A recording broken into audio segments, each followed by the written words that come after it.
All right. Fire away. Nick, She's fine. You don't rush her. Don't rush her. Hi. Oh, y'all the ones that got the tickets. We just met. I saw that. Yeah. Nice to see y'all.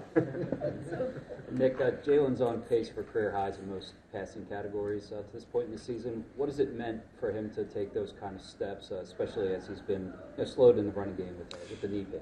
Yeah, like I said, I think he's been playing really good football, and so we're not looking at the stats kind of like that. We're looking at day by day, game by game, and we feel like he's been going to the right place with the football, making accurate throws, big time throws in clutch moments, and so we're pleased with where he is, right now. And like I said to you guys, he just keeps improving, right? With the more reps that he sees, the more things that he sees, the different defenses, where he went with the ball, this defense, where he went with the ball in this play versus this defense.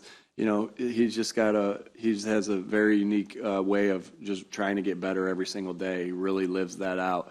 And so, we'll know he'll continue to get better with the more reps that he gets.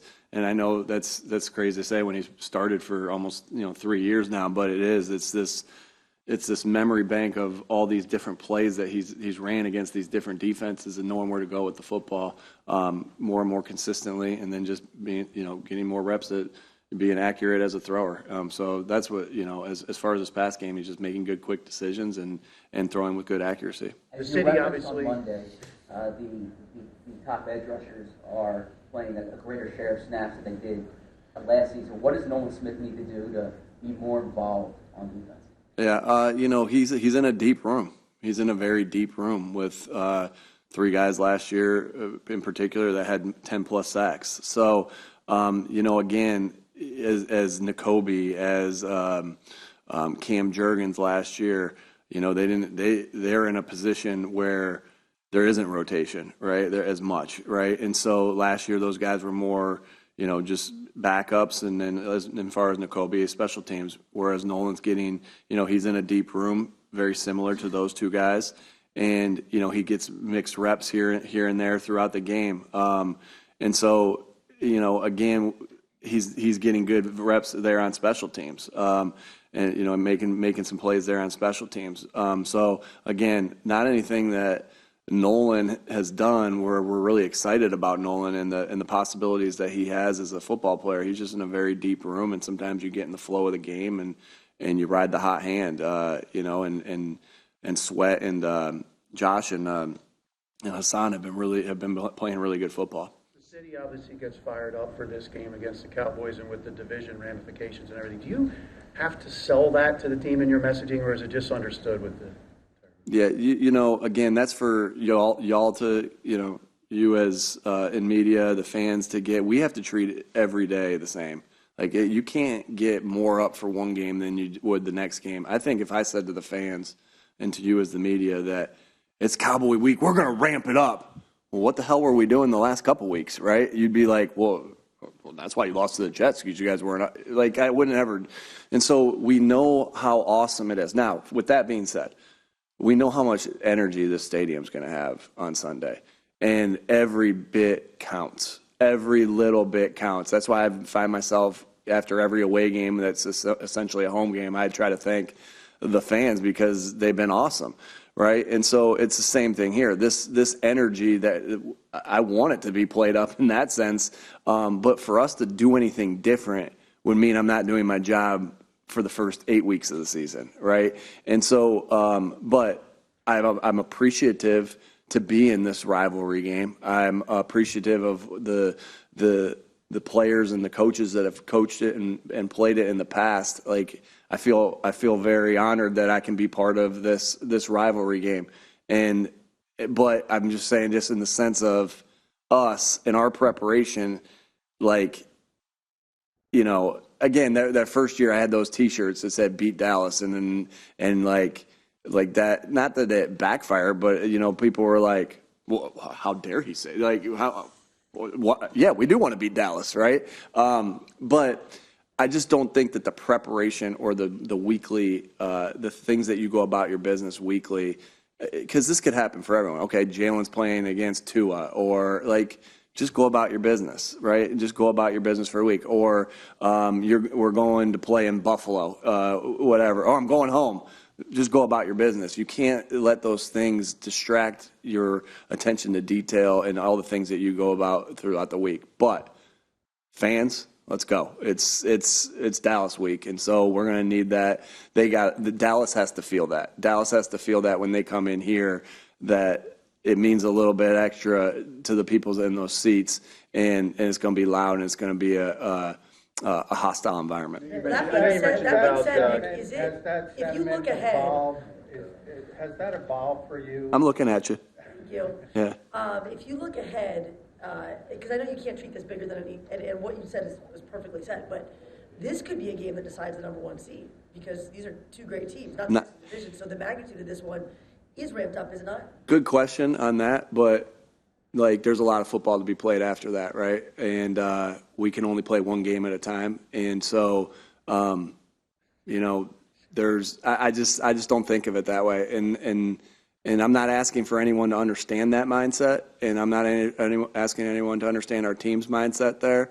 But we have to completely go about our business every single day and just try to go 1-0 today so we can try to go 1-0 this week. Has that, going back to John's question, has that sentiment from you evolved from that year one? You bring up, obviously, rivalry games, you bring up the Beat Dallas t-shirts. Did you learn from that? So obviously your preparation always stays the same place. Yeah, because again, like, yes, we want to win every game that we go out there and play. Obviously, that's the goal.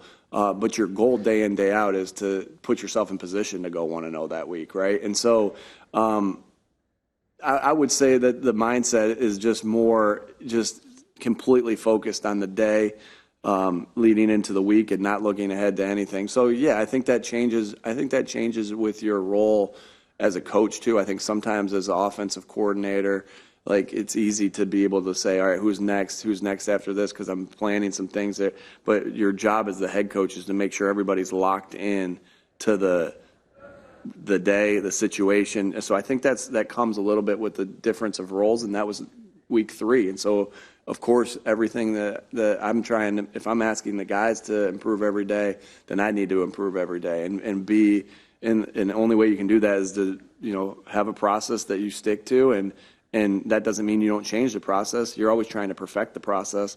But yeah, of course, I've grown in many ways since, day one of becoming the head football coach. I understand you were asked about Kenny in the red zone.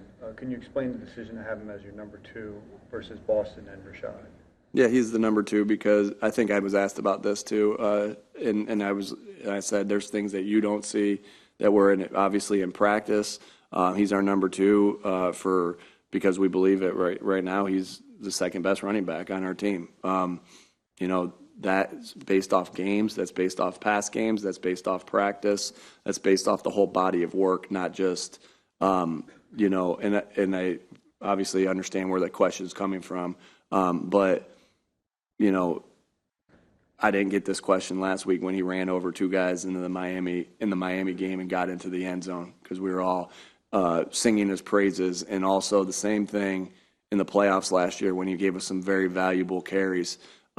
But I understand that's your guys' job, but if I were to just say, okay, Kenny fumbled the ball in the red zone, that's it.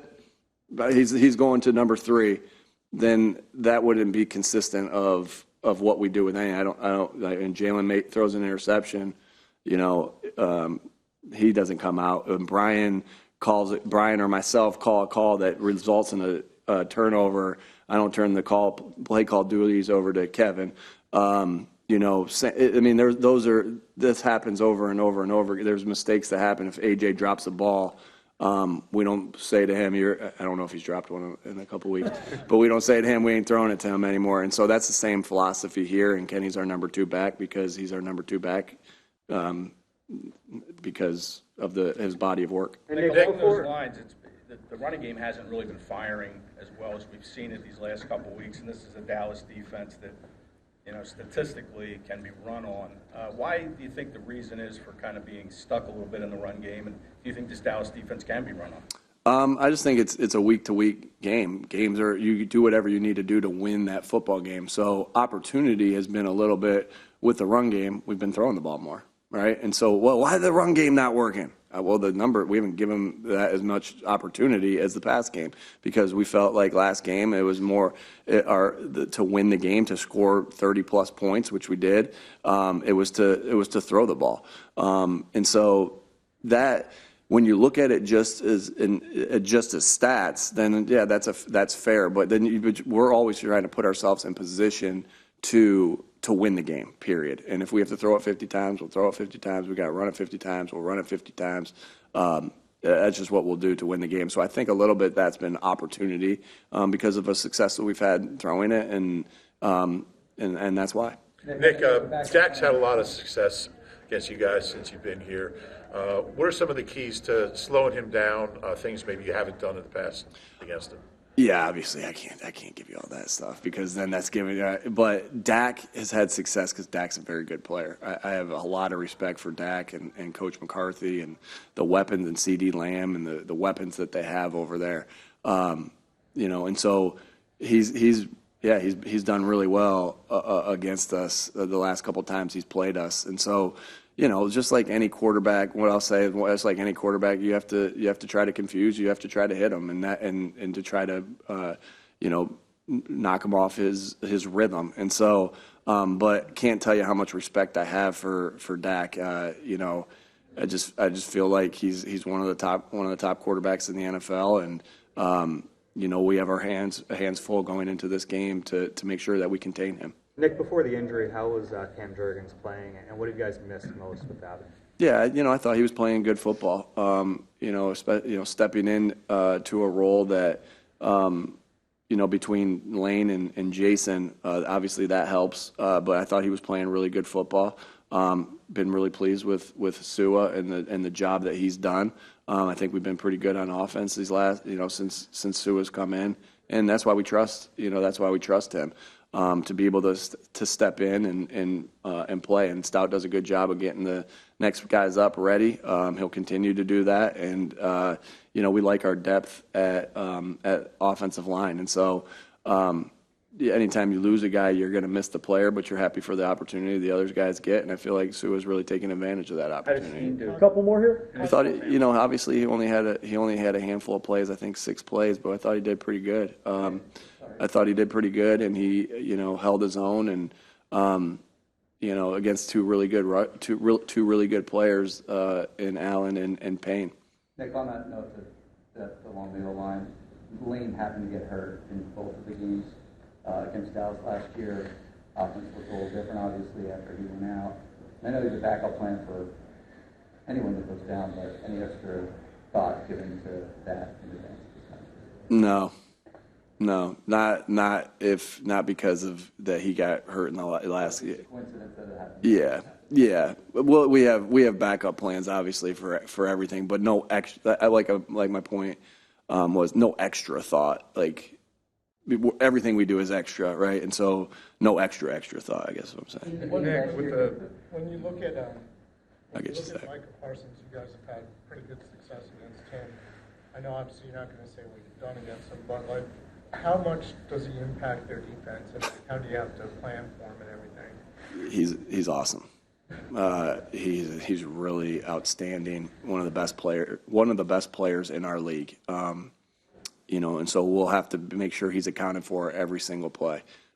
Because I think that's the only thing I can say about him, that he's awesome. And so,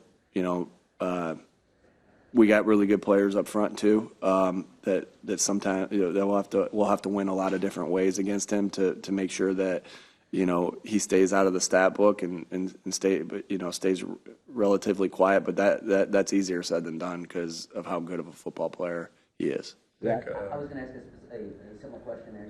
You had a specific game plan last year against him. What's those Tuesday meetings like, preparing for a specific play? Yeah, when we spent a lot of time thinking about that specific player. I don't know if I've said it here, but I remember being in the AFC West, right? And when we were in the AFC West and we were with the Chargers, there was the Raiders had Khalil Mack and they had Bruce Irvin, and the Chiefs had Justin Houston and Tamba Ali. I'm remembering all these because I spent a lot of time thinking about them. The Broncos had DeMarcus Ware, and they had Von Miller. And each week you'd have to go in and spend a lot of time on Mondays and Tuesdays thinking about that. And that's what you do with any good player in this league, that you got to think a lot about them. You got to think a lot about them. You got to think about them more than their loved ones think about them, all right? And that's our job as coaches, to make sure we're putting the players in positions to succeed. And so a lot of our day, when we played Aaron Donald, a lot of our day was devoted towards Aaron Donald. Obviously, Micah Parsons deserves that same respect, as you guys have just heard what I think about how good of a football player he is. And so a lot of our day was consumed with that as well. All right. Thanks, folks. Thanks.